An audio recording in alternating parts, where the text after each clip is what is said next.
Imagine a seguinte situação: você no corredor da morte, prestes a ser executado, e de repente alguém diz: "Parem, ele é inocente, deixe eu ir". O fato é que todo ser humano está no corredor da morte, mas graças a Deus, Jesus nos declara inocentes. Pois ele morreu por nós e nos ofereceu um espírito de vida, ele nos ofereceu o Espírito Santo. Chegamos ao 8º capítulo da carta de Paulo aos Romanos. Aqui o apóstolo descreve como podemos alcançar a vitória sobre o pecado. Eu lembro a você que nós estamos no YouTube, canal Antônio Lima Braga Júnior. Ali você encontra vários vídeos, né? Nós vamos colocando todo domingo.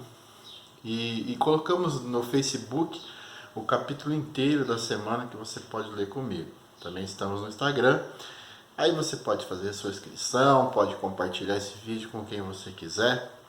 E você vai estar ajudando na propagação do Evangelho. Ok?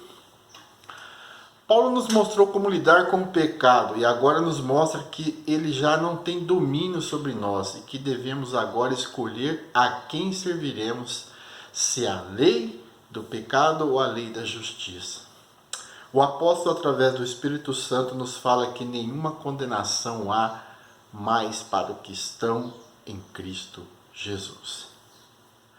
Fica a pergunta: se não há mais condenação, podemos pecar à vontade?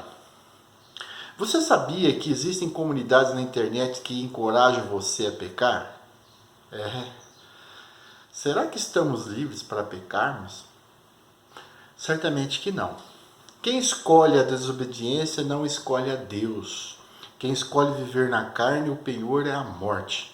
Agora, quem escolhe viver sob a graça do Espírito Santo, o penhor é a vida. Devemos ter em mente que não são as nossas obras que testificam, mas as obras do Espírito Santo em nós, pela graça de Deus na pessoa de Jesus Cristo. Paulo dividiu as pessoas em duas categorias: aqueles que se deixam controlar por sua natureza pecaminosa e aqueles que seguem através do Espírito Santo. Se Jesus não tivesse oferecido uma oportunidade de salvação, estaríamos todos na primeira categoria. Quando você não souber o que fazer, pergunte a si mesmo: o que Jesus gostaria que eu fizesse? Deixe o Espírito Santo agir em sua vida e você saberá o que realmente é o mais sensato. Você se acha realmente um cristão? Um cristão é alguém que tem o Espírito Santo vivendo nele.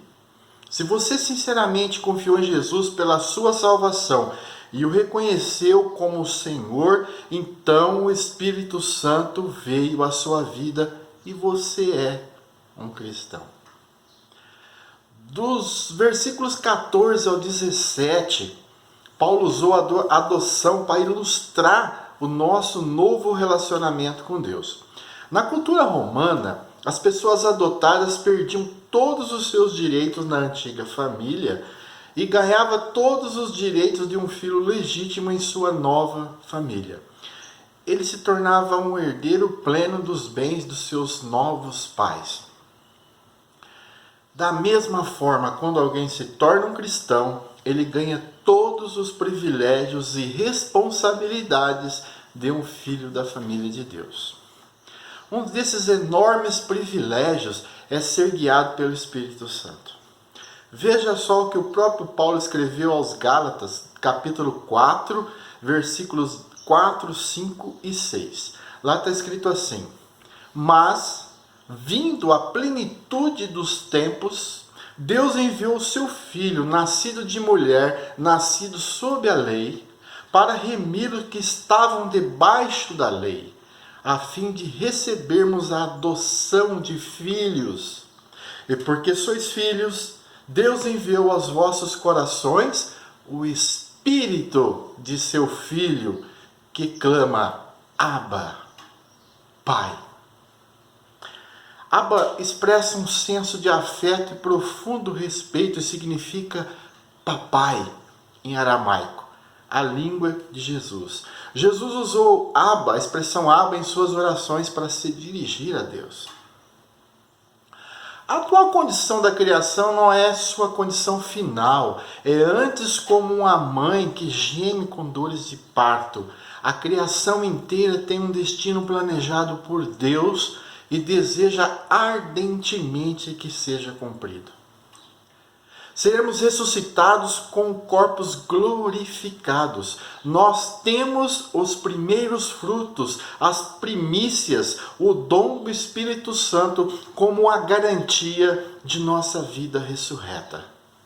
Deus nos selou e deu o penhor do Espírito em nossos corações. Está lá em 2 Coríntios 1 e 22. Nos versículos 24 e 25, Paulo mostra que a salvação faz parte do nosso passado, presente e futuro. No passado fomos salvos quando cremos em Jesus Cristo como Salvador.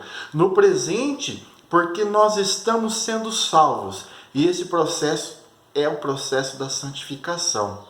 Mas ao mesmo tempo nós não recebemos ainda todos os benefícios e bênçãos da salvação que serão nossos quando o nosso novo reino de Cristo se estabelecer. Essa é a nossa salvação futura. Chegamos então a um versículo maravilhoso, o versículo 26. Lá está escrito assim: e da mesma maneira também o Espírito ajuda nas nossas fraquezas, porque não sabemos o que havemos de pedir como convém, mas o mesmo Espírito intercede por nós com gemidos inexprimíveis. Inexprimíveis quer dizer inexpressável, indescritível, aquilo que não pode ser dito. Quando você não sabe as palavras adequadas para fazer uma oração, não se preocupe. O Espírito Santo ora com e por você. E Deus responde. Com o próprio Deus ajudando você a orar, você não precisa temer se achegar ao Pai. Peça ao Espírito Santo que interceda por você de acordo com a vontade de Deus. Eu quero aqui abrir um parênteses, porque eu já ouvi muita gente, muitos pregadores dizer sim, você não sabe orar. As suas orações não passam do telhado. Deus não responde às suas orações. Isso é uma falácia. Oração não é uma redação que você tem que fazer o início, depois fazer aquele processo, desenvolver o tema e depois a conclusão. Absolutamente. Eu sou um exemplo clássico disso. Há 15 anos atrás eu bati uma barra de um pulverizador numa rede de 13.000 volts. Eu só consegui dizer 2 palavras. Meu Deus. E hoje eu estou aqui. Eu não fiz nenhuma oração. Eu não fiz nenhum início. Querido Deus, eu estou aqui na sua presença com essa barra, relando nesse fio. Não. Eu disse, meu Deus. Eu não disse nem amém. E eu estou aqui. O funcionário da companhia elétrica olhou para mim e disse, não sei como você sobreviveu. Eu sei. Portanto, quando disserem para você que você não sabe orar, não aceite isso. Porque a oração, ela não tem um manual. A oração, ela está aqui no seu coração. Ela pode ser até em pensamento. Porque o Espírito Santo intercede por você. Outro versículo muito conhecido é o versículo 28. Todas as coisas cooperam para o bem daqueles que amam a Deus, daqueles que são chamados segundo o seu propósito. Esse versículo escrito pelo apóstolo Paulo muitas vezes é interpretado de forma errada. Muitas pessoas colocam isso nos seus perfis, no Facebook, no Instagram, colocam lá aquela frase no WhatsApp, escrevem para todo lado, mas a maioria das pessoas interpreta de forma errada. É muito comum encontrarmos pessoas que não entendem porque sofrem, já que todas as coisas cooperam para o bem daqueles que amam a Deus. Por que eu estou sofrendo? É exatamente isso que Paulo escreveu, ele estava certíssimo, ele disse todas as coisas todas as coisas cooperam, todas as coisas cooperam. Isso inclui aquilo que é bom, mas também inclui aquilo que é ruim. Ele não está apenas falando de alegria, felicidade, realizações e prosperidade. Todas as coisas também inclui sofrimento, tristeza, perdas e adversidades. Todas as coisas são realmente todas as coisas, não menos que isso. Mesmo que muitas coisas nos pareçam ser desfavoráveis, elas cooperam sim, juntamente para o nosso bem. Já no final do capítulo, Paulo fala sobre a predestinação. Um assunto muito controverso, eu não tenho nem capacidade para falar sobre isso.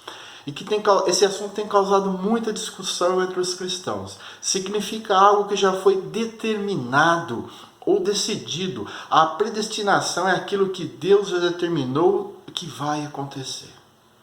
É necessário muito cuidado quando falamos sobre uma doutrina bíblica da eleição e predestinação. É preciso se ter em mente que estamos falando dos decretos de Deus e os seus desígnios são insondáveis para nós. Portanto, é importante saber se calar onde as Escrituras se calam. E muitos pregadores não se calam aonde a Escritura se cala e começam a inventar coisas que não sabem e falam um monte de besteira.